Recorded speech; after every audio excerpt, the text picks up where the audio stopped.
manalangin. Sa ngalan ng Ama, ng Anak, ng Espiritu Santo. Magandang hapon mga bata. Magandang hapon po, teacher. Kumusta kayo sa araw na ito? Okay lang po, teacher. Mabuti naman kung gano'n. At ngayon, bago kayo umupo, tignan mo muna ang ilalim ng mga upuan kung may mga basura ba ito. At pwede na kayo umupo kung wala na. May lumipat na sa ating klase ngayon mga bata. Wala po, teacher. Magaling kung gano'n. Bago tayo magsimula, ay gusto ko sana malaman kung naalala niyo pa ba ang tinalakay natin noong nakaraang takbo. Ngayon, ano ang tinalakay natin noong nakaraang takbo mga bata? Sino gusto sumagot? Ako po, teacher. Yes, Jessie. Karakter ng katutubo po, teacher. Tama ba mga bata ang karakter ng mga katutubo? Opo, teacher. Okay, magaling. Bigyan natin si Josie ng 5 bagsak. Ngayon, ano ang mga karakteristik ng mga katutubo? Ano po, teacher? Masipag. Okay, pili ko kayo, Charlie. Masipag po sila, teacher. Okay, magaling. At bigyan na naman natin si Charlie ng 5 bagsak.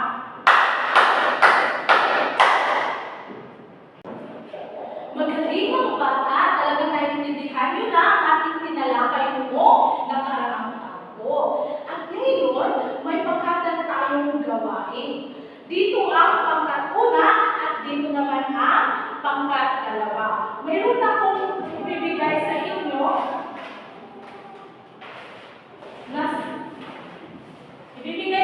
na sobre dito na may mga laman na larawan. May binigupit ako dito mga larawan, kailangan nyo itong buuin. Kailangan makabuo kayo ng mga imahe. At bibigyan ko lamang kayo ng 3 minuto. Naintindihan ba mga bata? Opo, teacher.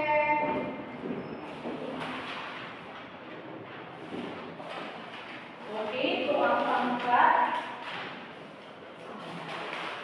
una at dito ang pangkat dalawa. Okay, maaari na kayong magsimula mga bata.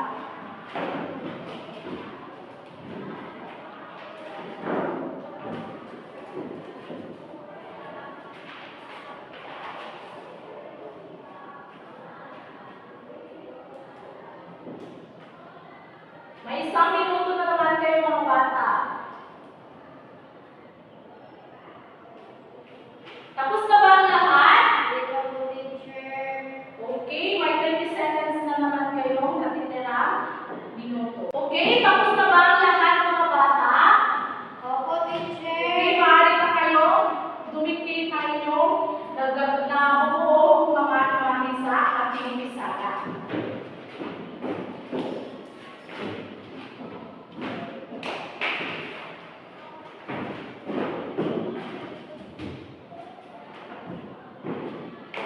At sino gusto mag-represent sa pangkat una? Ako po, teacher. Okay, Juhanili. Ang pangkatunan po na imahe namin ginawa, teacher, ay lambak po. Tama ba mga bata? Tama, teacher. Okay, bibigyan natin si Juhanili ng magaling lang. Pwede bang tumayo ang lahat? Okay, ganito lang ang magaling lang. 1, 2, 3, 1, 2, 3. Magaling, magaling, magaling. Okay. 1, 2, ready, go. Magaling, magaling, magaling. Okay. At sino naman mag-represent sa pangkat dalawa? Ako po, teacher. Okay, ikaw, Grace. Ang pangkadalawa po na imahe namin ginawa po, teacher, ay talampas po. Tama ba mga bata? Opo, teacher. Okay, bibigyan natin si Grace ng Fantastic Lab. Alam mo ba kung ano ang Fantastic Lab class? Hindi po, teacher.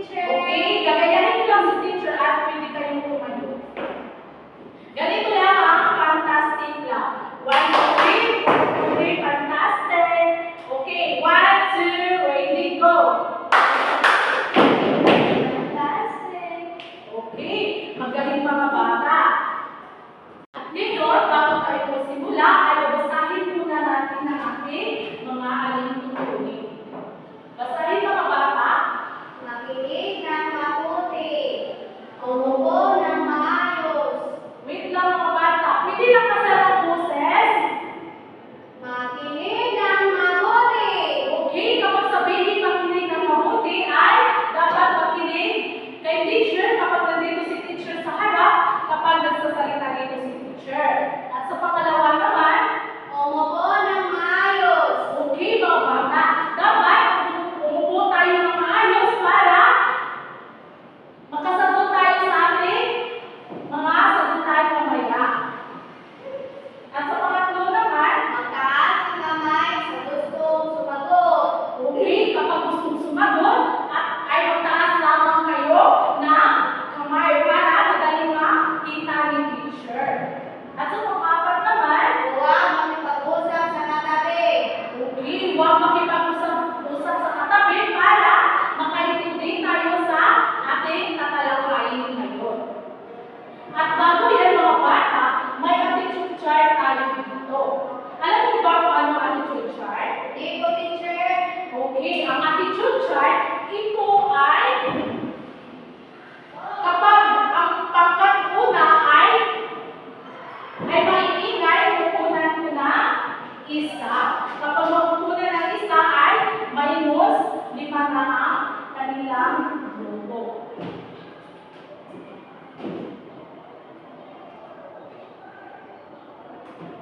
At ngayon, babasahin naman natin ang ating mga layunin. Basahin mga bata. Makilala ang iba't ibang anyong lupa ng bansa. Mabibigyang halaga ang anyong lupa. Magpapagawa ng disenyo tungkol sa iba't ibang uri ng anyong lupa. Maasahan ko ba yan sa inyo mga bata? Opo, teacher. Okay, magaling. At ngayon mga bata ay may pangkata na naman tayong gagawin. At sa papaligid pangkat ay bibigyan ko kayo ng sobre. Ang sobre ay may laman na mga scrambled word. At bibigyan ko lang kayo ng 3 minuto. Okay mga bata, maaari na kayong magsimula.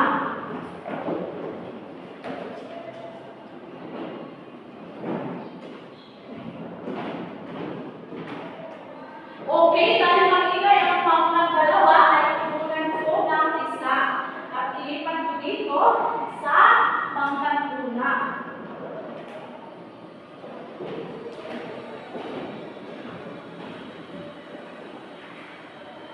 Tapos na ba kayo mga bata? Hindi pa po, teacher. Okay, may 2 minuto na lang kayo natitira.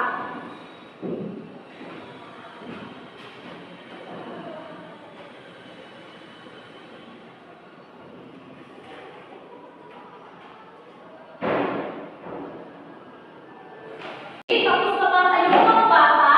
Opo, teacher. Naalala na ang dikit ay ito na buong mga salita.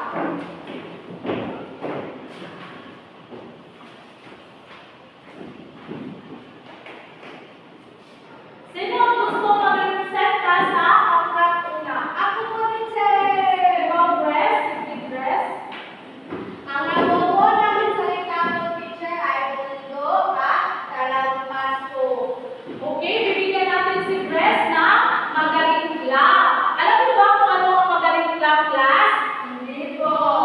Okay, maaari kayo tumayo at gagayan mo lang si teacher. Ganito lang ang magaling club. 1, 2, 3, magaling, magaling, magaling.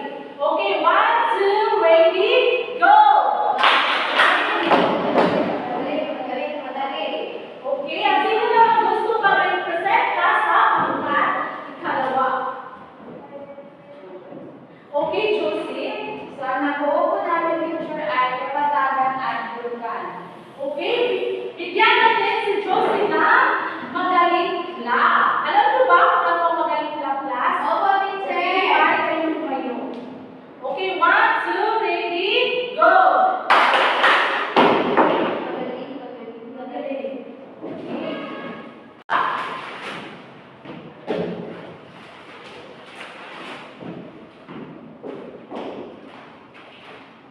At dahil ngayon, ang inyong ginagawang pangkatang gawain ay konektado sa ating talakayan ngayong hapon.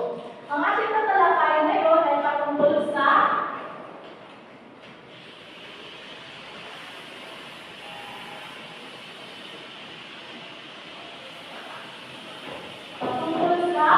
anyong lupa.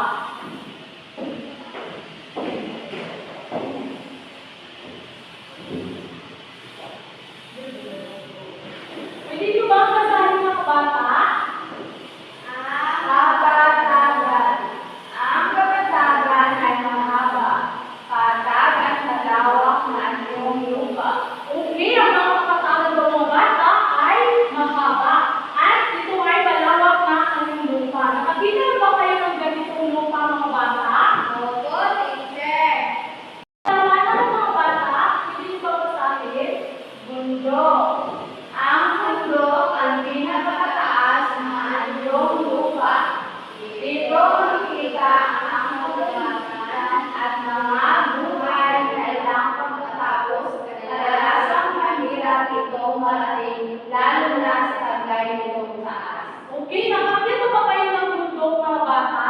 Wala pa, teacher. Okay, ang bundok daw, ito ay pinakamataas na lupa. Kaya nahihirapan tayo minsan umakyat na ganitong lupa kasi sobrang haba. At sa pangatlo naman, mga bata, Bundok-bundok isang uri ng anyong lupa na nakahanay. Ito ay binubuo ng maraming bundok na magkakaugnay. okay, ang bundok ito, mga bata, ito ay mga bundok na akala mo kung patas sila. Akala mo kung pareho sila kahaba. At sa pangapat naman, mga bata, pwede niyong basahin. Bulkan ay isang uri ng anyong lupa na mataas at magbubugang mainit na magmamaga o mga batong malalaki at mainit kapag bumubuto. Okay, ang vulkan, ito daw ay bumubuga na mainit na magma.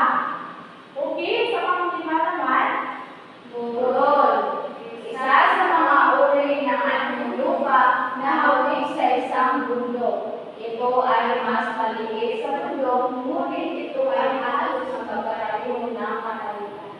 okay, ang burol, mga bata, ito ay, akala ko pareho lang sila kahaba na bundok, pero ay, kapareho lang sila na katangian, pero hindi sila kapareho na mahaba. At ang ano naman, Lamba ay isang mababang lugar sa pagitan ng mga burol o mga bundok. okay, ang lamba, ito ay pagitan ng mga burol o mga bundok. Sa pagpito naman, mga bata, Talambas ay isang kapatagan na nasa mataas na lugar o sa tuktok ng isang bundok o burol. okay, ang kapatagan ng mga bata, ito ay nasa tuktok ng bundok at burol. Tangway, anyong lupa na napahaba at nakausli at napapaligiran ng tubig. Okay, ang tambay, mga bata, ito ay lupa na napapaligiran ng tubig. Nakakita na ba kayo ng ganitong lupa, mga bata? Saan kayo nakakita nito? Nakaligo sa dagat, teacher. Okay, very good. Okay, mga bata, dahil naiintindihan nyo na ang aking tinalakay ngayon, may mga katanungan naman ako sa inyo.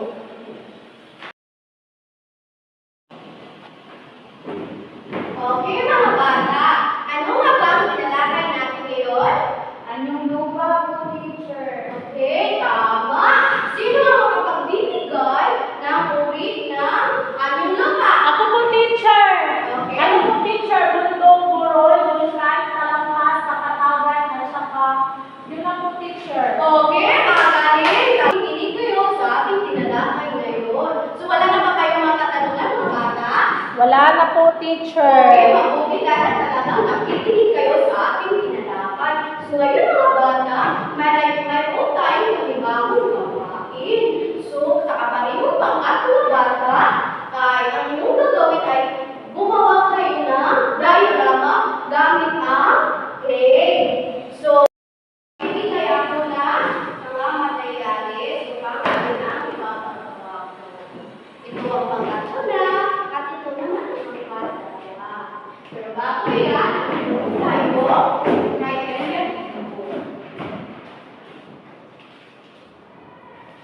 okay, pagbasa sa ating criteria.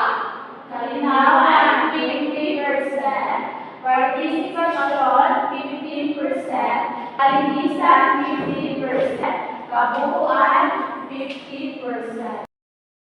Ang ating criteria ay mayroong kalinawan 50%. So, bibigyan ko ang isang pangkat kapag nakikita ko na ayun ang percent dito ay malino talaga ang pagpapaliwanag.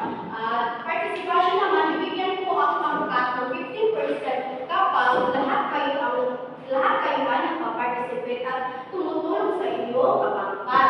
At sa kalinisan naman, ay bibigyan ko ang bawat pangkat kapag bibigyan ko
Dito naman tayo sa pangkat pangalawa. So, ang kalinawan ay, yung napresenta kanina ay medyo nakulangan ako sa kanilang pagpapakaya. Kaya bibigyan ko sila ng 19% lamang. At sa participation naman ay nakikita kong nagtutulungan din sila kagaya ng ginawa ng pangkat una. Bibigyan ko rin sila ng 15%. Sa kalinisan naman ng kanilang ginawa ay nakita ko malinis sa kanilang ginagawa kaya bibigyan ko sila ng 15% din. So ang kabuuan ng kanilang nakuha ay 49%. Okay, so palakpakan ng iyong mga sarili. Okay, ang pinakamalaking marka na nakakuha ay ang pangkat Una. Okay, ngayon wala na ba kayong mga katanungan, mga bata? Wala na po, teacher. Okay, ngayon mga bata ay meron kayo sasagutan. So, ang gagawin nyo lamang ay bilugan ang titik ng tamang sagot. So, may ibibigay ako sa inyo na mga na-answer sheet. Okay. Ito. Ano kayo magsimulan?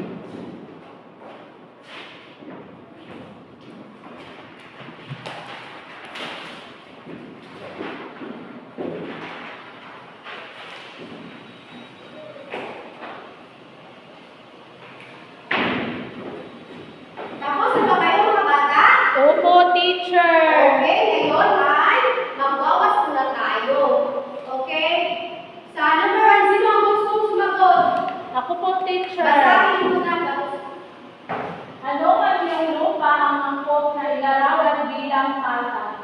Talampas po, teacher. Tama ka mga bata? Opo, teacher. Okay. Sa pangalawa naman, sino ang gustong sumagot?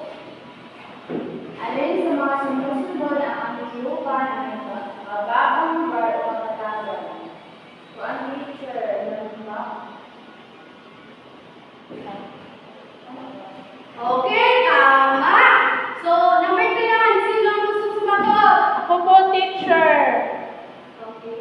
Ano ang tawag sa lupa na binubuo ng mabuhangin baybayin? Ano po, teacher? Tangway. Letter B. Tama ba ang kanyang sinagot mga bata? Opo, teacher. Tama, tama ang tamang sagot. So, pang-apat, sino ang gustong sumagot? Alin sa mga sumusunod ang aming lupa na maaaring maging natural tamang paligiran ng namin at syudad? A, teacher. Okay, tama. Ang sagot ay lambak. Sa panglima, sino ang gustong sumagot? Ako po, teacher. Alin sa mga sumusunod ang aming lupa na maaaring mabuo sa pamamagitan ng pag-alsa ng mga bahagi ng lupa dahil sa lakas ng paggalaw ng lupa? Letter B po, teacher. Bulubundukin. Tama, bulubundukin. Okay? Sino ang nakakuha ng mataas marka? Kami po, teacher. Okay, pakipasa na inyong mga papel sa harap. Okay, ngayon mga bata, wala na ba kayong mga katanungan? Wala na po, teacher. Okay, kung wala na kayong mga katanungan. Okay, mga bata, meron tayong taktang aralin.